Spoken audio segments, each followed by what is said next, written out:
고민을 하시다가 이제 네. 2년 전에 수술을 하셨는데 그게 어떤 건지 좀 알아봐야 될 것 그러니까요. 같아요. 말씀하신 척추관 협착증, 이 어떤 질환인 건가요? 네, 이계인 씨가 정확하게 2년 전 단어를 기억하고 계세요.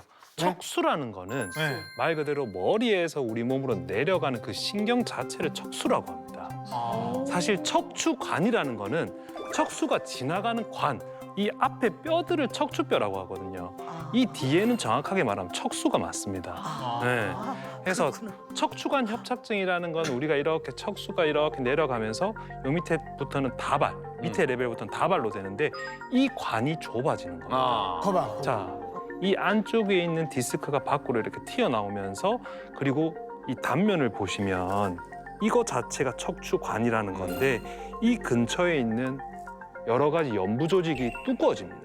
관 자체가 두꺼워지다 보니까 이 디스크만 튀어나온다고 척추관 협착증이 아니라 이 근처에 있는 연부 조직 자체가 두꺼워지면서 흔히들 말하는 4번 신경, 5번 신경, 이 나가는 신경이 지나는 통로가 좁아지기 때문에 그런 증상들이 생기는 걸 바로 척추관 협착증이라고 하는 겁니다. 그러면 이제 그거는 노화의 어떤 과정이기도 하지만 네. 아까 말씀해 주셨듯이 말에서 낙마 사고 때 조금 다쳐서 그때 치료했으면 좀 나을 뻔했나요? 그럴 수도 있는 겁니다. 왜냐하면 사고 자체가 있거나 어떤 충격이 있으면 이런 디스크나 노화가 급격하게 진행이 될 수도 있고 우리가 나이 드신 분들한테 MRI를 찍어보면 어느 정도의 척추관 협착증은 다들 가지고 있습니다. 퇴행성 관절염을 가지고 있는 것처럼. 예. 하지만 증상이 이렇게 발생될 때는 어떤 트리거, 그 어떤 원인이 갑자기 필요한데 그런 어떤 특별한 사고 이력이나 어떤 충격이 가해짐으로써 가지고 있던 협착증 증세가 확 나타나게 될 수밖에 없습니다. 아니 그럼 척추 간격이 좁아지면서 이렇게 신경을 누르면 뭔가 몸에 불편함이 생기고 그 간격을 벌려줘야 되잖아요. 네. 어떤 수술과 시술이 좀 필요한 건가요? 자, 우리가 쉽게 생각할 수 있는 거는 첫 번째는 뭐 시술이란 말도 많이 하고 요새는 관절경, 어떤 네.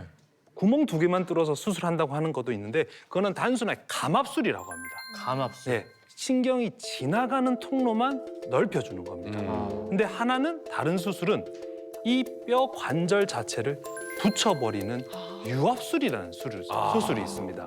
증상의 유무가 심하고 척추관 협착증이 심한 정도에 따라서 가볍게 감압술만 할 수도 있고 이런 뼈를 붙이는 유압술을 할 수가 있는데 또 이 유압술에서 할 수 있는 거는 뭐냐면 디스크 재발을 자주 한다던가 그리고 이 척추 자체가 불안정증이 있을 때는 감압술을 해줘도 이게 움직임에 따라서 그 불안정증 자체가 척추 협착증 증상을 나타낼 수 있기 때문에 그런 증상이 있을 때는 이렇게 유압술을 나타낼 수가 있습니다.